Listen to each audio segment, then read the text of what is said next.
America, वो तो खैर डोनाल्ड ट्रंप ने खुद ही, मैं समझता हूँ, बड़ा बेवकूफ़ किस्म का बयान दिया है।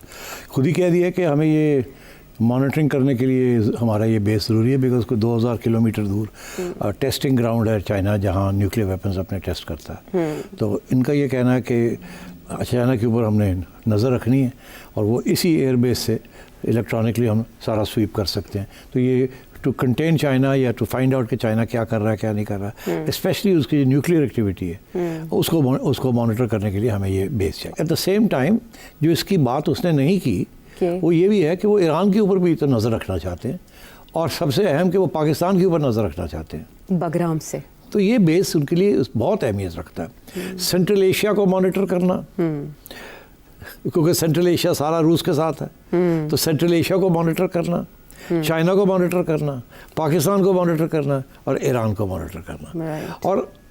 और सबसे इम्पॉर्टेंट जिसकी बात वो कर नहीं रहा है मगर सबको पता है कि अफ़गानिस्तान को ख़ुद मॉनिटर करना, बिकॉज़ वहाँ उनका ये कहना है कि आईसिस और दाइश और अलकायदा एक दफ़ा फिर उनकी मौजूदगी नज़र आ रही है, वो पता लग रहा है कि वो वहाँ हैं और वो बढ़ रहे हैं। तो अमेरिका के लिए ये base is very important for all these reasons.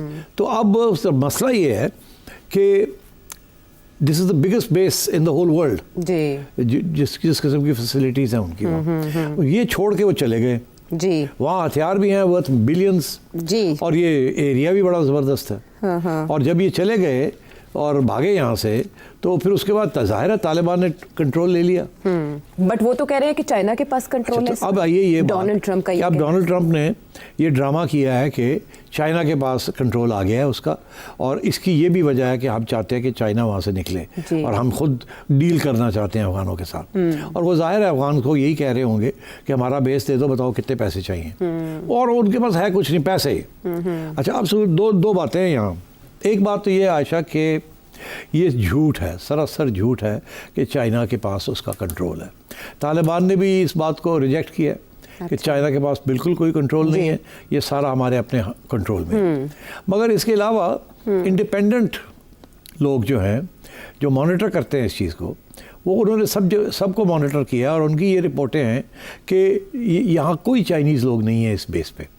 अभी बीबीसी वाले जो हैं, उनकी एक ऑर्गेनाइजेशन है आयशा, उसका नाम है बीबीसी वेरीफाई। आपको पता ही है, फेक न्यूज़ को या चीज़ को काउंटर करने के लिए वो वेरीफाई की उन्होंने एक यूनिट सा बनाया हुआ है।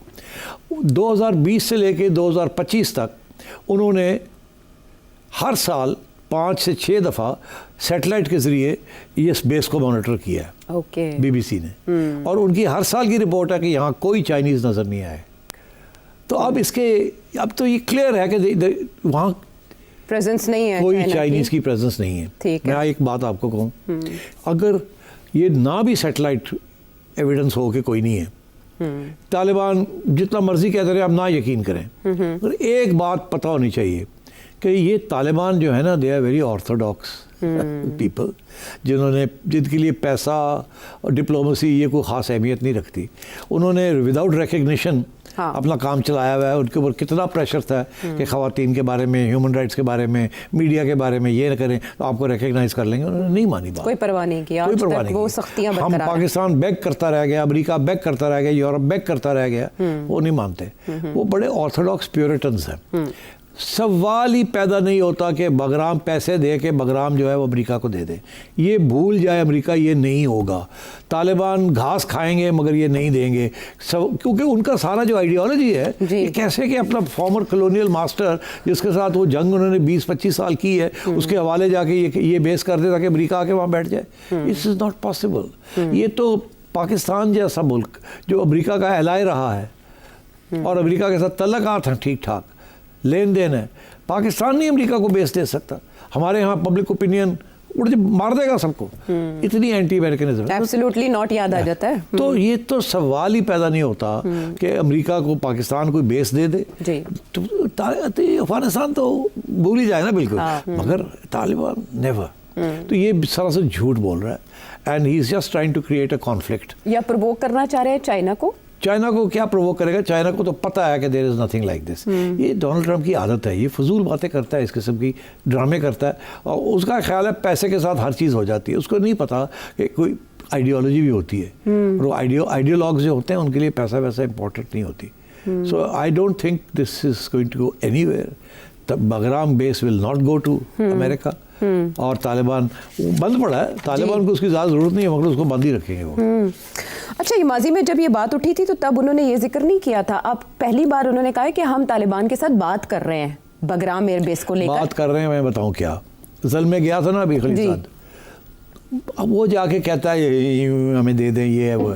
तो उन्होंने सॉरी, तो डोनाल्ड ट्रंप तो कह रहे हैं हम बात कर रहे हैं, हमने ऑफर की है, ये किया होगी. हाँ. तो ये करते रहेंगे. बात करने से कुछ बात हल नहीं होता, मसला हल नहीं होता.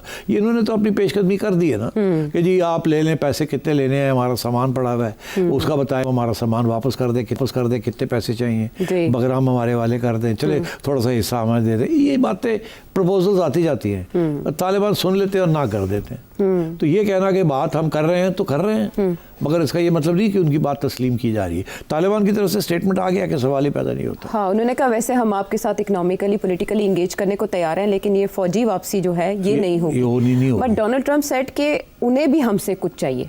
तो अमेरिका से उन्हें क्या चाहिए? अमेरिका से रिकग्निशन चाहिए उन्हें. तालिबान रजीम रिकग्निशन मांग रही है ना कि आप रिकग्नाइज करें हमें.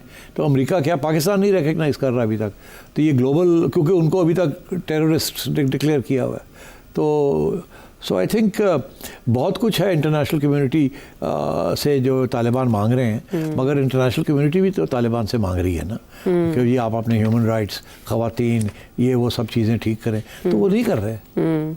और इससे पहले हथियारों की वापसी की भी बात हुई, वो भी हवा में रह गई. हवा में रह गई. और बगराम एयरबेस की बात हुई. अच्छा, हथियार जो हैं उनमें से कुछ हथियार वो वापस कर सकते हैं जिसकी उन्हें ज़रूरत नहीं है, और कुछ ऐसे हैं कि शायद वो नहीं वापस करेंगे. तो इसके ऊपर बात हो सकती है कि जी अच्छा लिस्ट दें हमें, हम आपको लिस्ट देते हैं कि आप हमें इनमें से ये वापस कर दें. हो सकता है वो कहें अच्छा जी ये ले लें, ये नहीं, ये हमें खुद चाहिए. हाँ. और पैसे इतने लेंगे हम.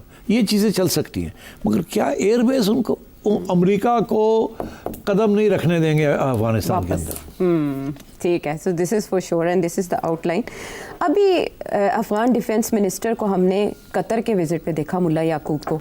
वैसे कहा जाता है कि उनके लीडर्स पर, उनके ऑफिशियल्स पे पाबंदियां हैं. पाकिस्तान का और इंडिया का विज़िट कैंसिल हुआ, फॉरेन मिनिस्टर उनके आ नहीं सके. बट अब वो कतर में हमें दिखाई दिया. और उसके बाद अभी एक कपल था, 8 माह से हिरासत में था अफगान तालिबान की, वो रिहा हो गया है एफर्ट से. तो ये कनेक्टेड है विद कतर. कतर के साथ तो बड़े पुराने तल्लुकात है. कतर के अंदर ही तो सारे अमेरिकनों के साथ नेगोशिएशंस हुई थी. All the negotiations that the Taliban had over the years, जहाँ अमेरिका की तरफ से जल में कंडक्ट करता था जी. और तालिबान तो हमेशा आते जाते थे वहाँ, और कतर ने बहुत अहम रोल अदा किया है इन द फाइनल एग्रीमेंट, दोहा मुज़ाकरात में. Yes absolutely. और ये कतर ये रोल बना लिया उसने अपने लिए. शुरू उसने तालिबान के से किया था, और अब वो और भी, अब ये हमास वगैरह के ऊपर भी वो आ गया था. तो आई थिंक कतर अपने आप को ये रोल प्ले करना चाहता है कि आप यहाँ आके न्यूट्रल कंट्री में आके कि आप बात कर सकते हैं, we can provide these facilities. तो तालिबान तो वहाँ जाएंगे बिकॉज वहाँ उन लोगों को जानते हैं, डिप्लोमेट्स को, और उनको पता है आना जाना रहा है उनका ओवर द लास्ट 10 years आना जाना रहा है वहाँ. So I think they are comfortable going and coming. और अगर कोई हॉस्टेज नेगोशिएशंस हैं या किसी को जेल में डाला हुआ है उनको छोड़ना है या कोई इस किस्म की कोई चीज़ है, तो वो कतर में ही जाके नेगोशिएशंस होती है. जो अफगान वजारत खारिजा के वेबसाइट है, जो उनका अकाउंट है, उन्होंने भी ये क्लियर किया कि जो तब बात हुई थी उसमें ये तय पा गया था कि दोबारा वापसी नहीं होगी, वो बगराम एयरबेस हो या इस तरह का कोई भी मामला. अब ज़रा आगे बढ़ते हैं और अफगानिस्तान के मामले पे हम मल्टीपल इश्यूज़ ले लेते हैं. हमारे DGISPR ने भी नॉन स्टेट एक्टर्स की बात की है कि अफगानिस्तान से वो ऑपरेट होते हैं. तो at the same time Pakistan और चाइना दोनों ने BLA और इसका जो सुसाइड विंग है मजीद ब्रिगेड, उसको टेररिस्ट एंटिटी डेजिग्नेट करने के लिए UN को पुश किया है.